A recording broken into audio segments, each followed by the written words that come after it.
Hello guys, welcome back to another video. तो कैसे हैं आप सब लोग? होप आप सब ठीक होंगे। तो आज का हमारा टॉपिक है इस्लाम।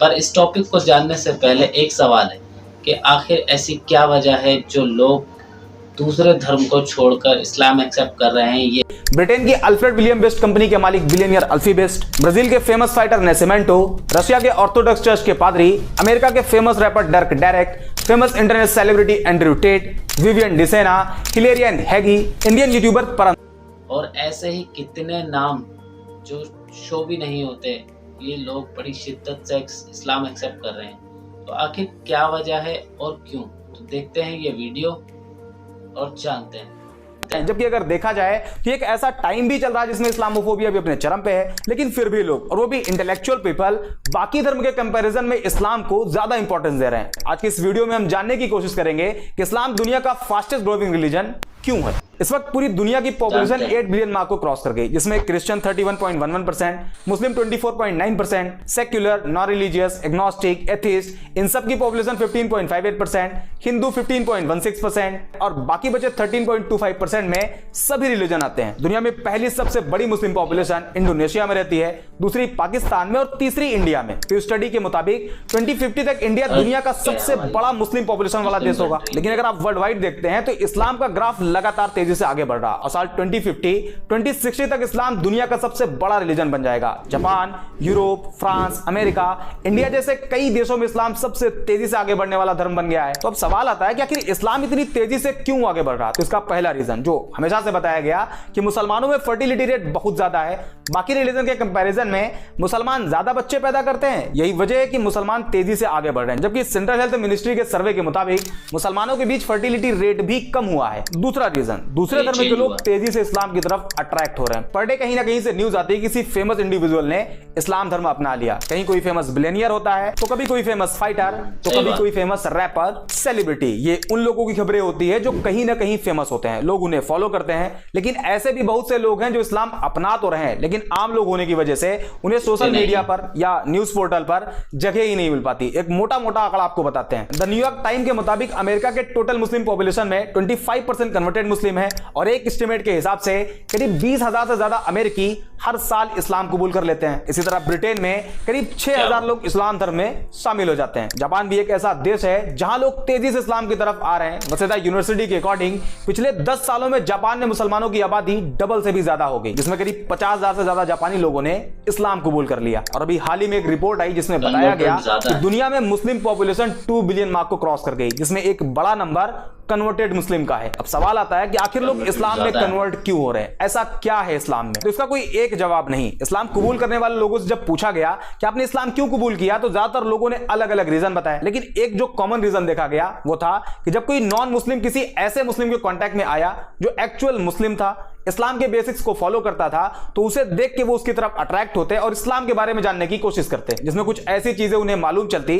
जो एक नॉन मुस्लिम के लिए बड़ी सरप्राइज होती। For example social equality. बाकी धर्मों में देखा जाता है कि एक इंसान को दूसरे इंसान के आगे काफी नीचा दिखाया गया है। जैसे इंडिया में जातियों में बांट दिया गया, उसमें भी कैटेगरी बना दी गई और सबसे कमजोर कास्ट कैटेगरी को शूद्र बताया गया। ऊंची कास्ट के लोग उन्हें अछूत मानते, उनके हाथ का पानी तक नहीं पीते। इसी तरह दूसरे धर्मों में काले गोरे इंसान को लेकर डिस्क्रिमिनेट किया गया, काले लोगों को गुलाम बना लिया जाता, उनकी पिटाई भी होती और उनसे जानवरों की तरह काम भी लिया जाता। ऐसे में जब कोई नॉन मुस्लिम जिसे सोशल जस्टिस नहीं दिया गया था, उसने इस्लाम को पढ़ा और पाया कि प्रॉफिट ऑफ इस्लाम ने किसी बिलाल नाम के काले गुलाम को न सिर्फ आजादी दिलाई, बल्कि आजादी के साथ साथ बाकी मुसलमानों के आगे बिलाल को काबे की छत पर अजान कहने के लिए खड़ा कर दिया। इसके अलावा जब लोगों ने प्रॉफिट ऑफ इस्लाम की एक स्पीच के बारे में जाना, जिसमें उन्होंने कहा था एक अरेबियन किसी नॉन अरेबियन से सुपीरियर नहीं, और ना ही कोई नॉन अरेबियन किसी अरेबियन से सुपीरियर है, ना कोई काला किसी गोरे से सुपीरियर है और ना ही कोई गोरा किसी काले से। यह जानने के बाद कि इस्लाम में कोई ऊंचा नीचा नहीं, इस एक पॉइंट की वजह से न जाने कितने लोगों ने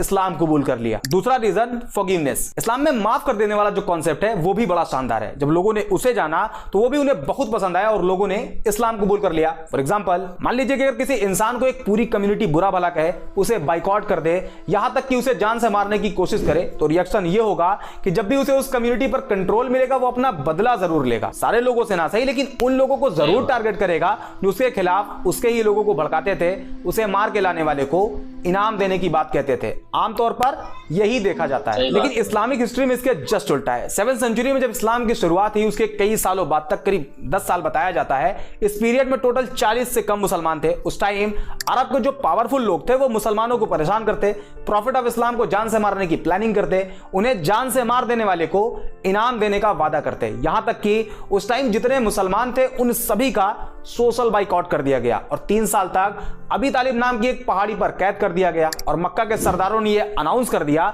कि कोई भी मुसलमानों को कोई सामान न बेचे, और अगर कोई ऐसा करता है तो उसे भी नहीं छोड़ा जाएगा। 3 साल बाद बाइकआउट पीरियड खत्म हुआ, लेकिन मक्का के लोग मुसलमानों को अभी भी टारगेट करते। सिचुएशन को देखते हुए 622 ईडी में मुसलमानों को मक्का से मदीना की तरफ जाने के लिए कहा गया, जिसे इस्लामिक हिस्ट्री में हिजरत कहा जाता है। हिजरत मींस माइग्रेशन। मुसलमान मक्का छोड़कर मदीना चले गए। उस टाइम मदीना को यसरब कहा जाता था, लेकिन मक्का के सरदारों का मानना था कि इस्लाम को पूरी तरह से अगर खत्म करना है तो उसके लिए सारे मुसलमानों को कत्ल कर दिया जाए। इसी इंटेंशन के साथ मुसलमान और मक्का के सरदारों की फौज के बीच पहली जंग लड़ी गई, जिसे जंगे बद्र कहा जाता है। इस जंग में मुसलमानों की जीत हुई और इसी हार का बदला लेने के लिए एक बार फिर मक्का के सरदारों की फौज निकली और इस्लाम की दूसरी जंग लड़ी गई, जिसे जंगे उहूद कहा जाता है। लेकिन 10 साल बाद जो मुसलमान मक्का छोड़कर मदीना चले गए थे, वो एक मजबूत ताकत बनकर मक्का में वापसी करते हैं। उस टाइम मक्का के उन सरदारों में यह डर फैल गया कि हमने तो मुसलमानों को बहुत टॉर्चर किया है, प्रॉफिट ऑफ इस्लाम को जान से मारने की कोशिश करी है, आज मुसलमान हमसे ज्यादा पावरफुल हैं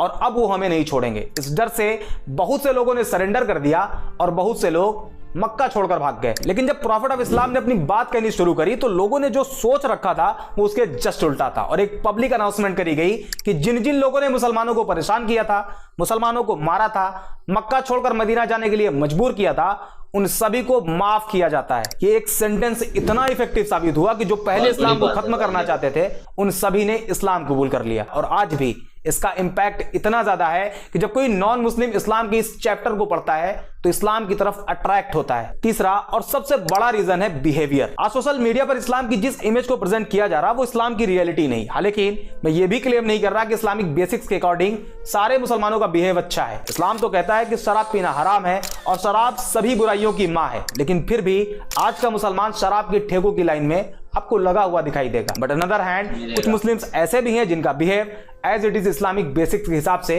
आज भी है। फॉर एग्जाम्पल, इस्लाम अपने मानने वालों को कहता है कि अगर तुम्हारे घर में एक रोटी हो और तुम्हारा पड़ोसी भूखा हो तो तुम्हारे लिए जरूरी है कि उसमें से आधी रोटी अपने पड़ोसी को दो। इस बात को मेंशन नहीं किया गया है कि पड़ोसी मुसलमान हो तभी दो, बल्कि कोई भी हो, किसी भी रिलीजन को फॉलो करता हो, आपको उसके साथ वैसे ही बिहेव करना है। और आज के टाइम पर जब कोई नॉन मुस्लिम किसी एक्चुअल मुस्लिम के बिहेव को ऑब्जर्व करता है तो वो उसके बिहेव से अट्रैक्ट होता है और ये रीजन इस्लाम को इतनी तेजी से आगे बढ़ने में सबसे बड़ा रोल प्ले कर रहा है। इसके अलावा justice, tolerance, patience, peace, day of judgement और भी बहुत से रीजन है जिस वजह से लोग इस्लाम को बाकी धर्म के कंपैरिजन में ज्यादा प्रेफर कर रहे हैं। और ये जो आजकल बड़े बड़े सेलिब्रिटी इस्लाम एक्सेप्ट कर रहे हैं उसमें इस्लामोफोबिक एडवर्टीजमेंट भी इस्लाम की मदद खूब कर रहा, क्योंकि जब लोग एंटी इस्लामिक क्लेम करते हैं तो इसका इंपैक्ट पॉजिटिव और निगेटिव दोनों तरह से होता है। निगेटिव ये कि नॉन मुस्लिम कम्युनिटी में इस्लाम को लेकर नफरत बढ़ती है, जबकि इसका पॉजिटिव साइड ये है कि लोग उस एंटी इस्लामिक क्लेम को क्रॉस चेक करने के चक्कर में इस्लाम को पढ़ना शुरू कर देते हैं, जिसमें उन्हें अभी बताए गए पॉइंट्स मिलते हैं जो कि क्लेम से रियलिटी बिल्कुल अलग होती है एंड इवेंचुअली दे एक्सेप्टेड इस्लाम। भाई ये है आज की जनरेशन के हिसाब से ये बहुत सही बात है। देखो, कन्वर्टेड इस्लाम इतना फैल रहा है, कन्वर्टेड लोग इतने बढ़ रहे हैं, मतलब इतना इस्लाम एक्सेप्ट कर रहे हैं कि मैं आपको बता भी नहीं सकता। इतनी पॉपुलेशन आपको मैंने दिखाई और इतने ही इससे भी ज़्यादा मतलब एक्सेप्ट कर रहे हैं। क्यों? ये आपने वजह जान ली है। इनमें से एक जो परम सिंह था, जो उसका नाम परम सर्वेंट ऑफ अल्लाह हो गया है, तो उसकी भी बात जानते हैं, देखते हैं वो उनका क्या कहना है इस इस्लाम के बारे में। आज का जो वीडियो का टॉपिक है ना, इस टॉपिक के ऊपर तो मतलब 2 साल से लोग वेट कर रहे हैं। वेरी वेरी श्योर का भाई आज आपके लिए फॉर श्योर इस चीज का खुलासा जरूर कर देगा। मैंने पहले भी सोचा था इस चीज का खुलासा करने का, बट नहीं कर पाया। बट इंशाल्लाह आज ये वीडियो में आपको फुल ऑन क्लियर हो जाएगा हर चीज के बारे में कि मेरा मजहब क्या है। भाई सारे लोग यही पूछते हैं, भाई आपका मजहब क्या है? आप इस्लामिक वीडियो बनाते हो, आपका नाम परमजोत सिंह है, कितने लोगों का हो रहा है? 2 साल से लगातार इस्लाम के बारे में जानना भी चाहते हैं। हमारा 3rd ईयर है, ठीक है। एंड मैं आपको एक चीज़ बताना चाहता हूँ, स्टार्टिंग में मैं बहुत ज़्यादा प्रेशराइज फील करता था जब लोग कमेंट्स में करते थे ना, आप इस्लाम कबूल करो, आप इस्लाम कबूल करो। मैं बोलता था यार ये लोग मुझे ऐसा क्यों बोल रहे हैं, एंड लोग ऐसे क्यों कर रहे हैं, मतलब मेरी मर्जी ना, मैं कुछ भी करूँ। हदीस कुदसी, आप सबको पता होगा 2 तरह की हदीसें होती हैं। हदीस कुदसी मतलब जो अल्लाह की तरफ से डायरेक्टली उनके बंदों के लिए होती है, हमारे लिए, इंसानों के लिए। उनकी एक हदीस कुदसी है जो मुझे बहुत अच्छी लगती है। अल्लाह ताला फरमाते हैं, ए बनी आदम, ए आदम की औलाद, मैं तुमसे प्यार करता हूँ, तुम भी मुझसे प्यार करो। भाई ये जो लाइन है ना, ये लाइन ना मतलब दिल में ऐसे पा देती है, मतलब वाइब्रेशन पैदा कर देती है कि यार अल्लाह हमसे प्यार करते हैं तो हम अल्लाह से क्यों नहीं प्यार करते। एंड दूसरी बात ये, अल्लाह ताला उनसे भी प्यार करता है जो अल्लाह को जानते भी नहीं है, जो अल्लाह के बारे में मानते भी नहीं है, जो नमाज नहीं पढ़ते हैं, जो बुतों की इबादत करते हैं, जो जीसस क्राइस्ट को मानते हैं, जो दूसरे खुदाओं को मानते हैं। अल्लाह ताला उन्हें भी प्यार करते हैं। अल्लाह ताला उन्हें भी कह रहे हैं, ए बनी आदम, मैं तुमसे प्यार करता हूँ, तुम मुझसे प्यार करो। ये सबसे ज्यादा इम्पोर्टेंट सवाल कि भाई आपने इस्लाम कबूल किया है या नहीं किया। You know why I love Islam so much? Because I'm in love with Allah. I'm in love with Rasul Allah.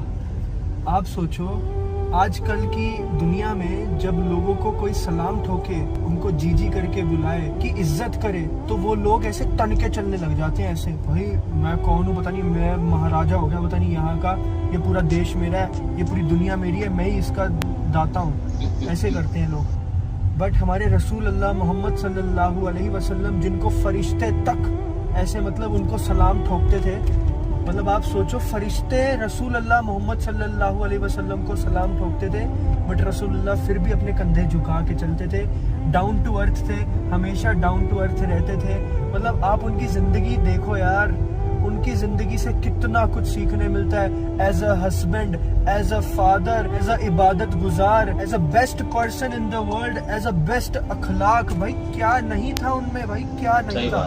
आप एक चीज का नाम लो, वो उनमें था। He is the role model. And आजकल अगर हर एक इंसान उनकी बताई हुई चीजों के ऊपर अमल करके चले, अपनी जिंदगी गुजारे, Islam is not a religion, it's not a religion, it's the way of life.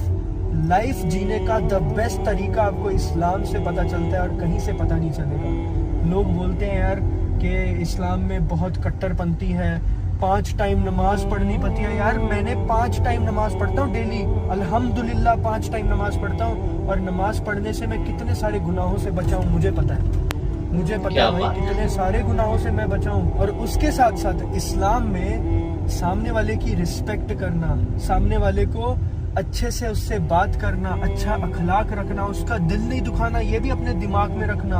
और अगर गलती से कोई गुनाह हो भी गया तो अपने दिमाग पे इतना वजन रहता है कि जिसकी कोई हद नहीं है। भाई इतना ज्यादा वो हो गया हूँ मैं 360 डिग्री चेंज हो गया हूँ। एंड यस, मैंने इस्लाम कबूल किया है। अशहदु अल्ला इलाहा इल्लल्लाह व अशहदु अन्ना मुहम्मदन अब्दुहु व रसूलुहु। मैंने इस्लाम कबूल किया है यस, आई एम अ मुस्लिम। अगर आपको वीडियो पसंद आई तो वीडियो को लाइक करो, कमेंट करो, शेयर करो और चैनल को सब्सक्राइब करो। मिलते हैं अगली वीडियो में, तब तक के लिए।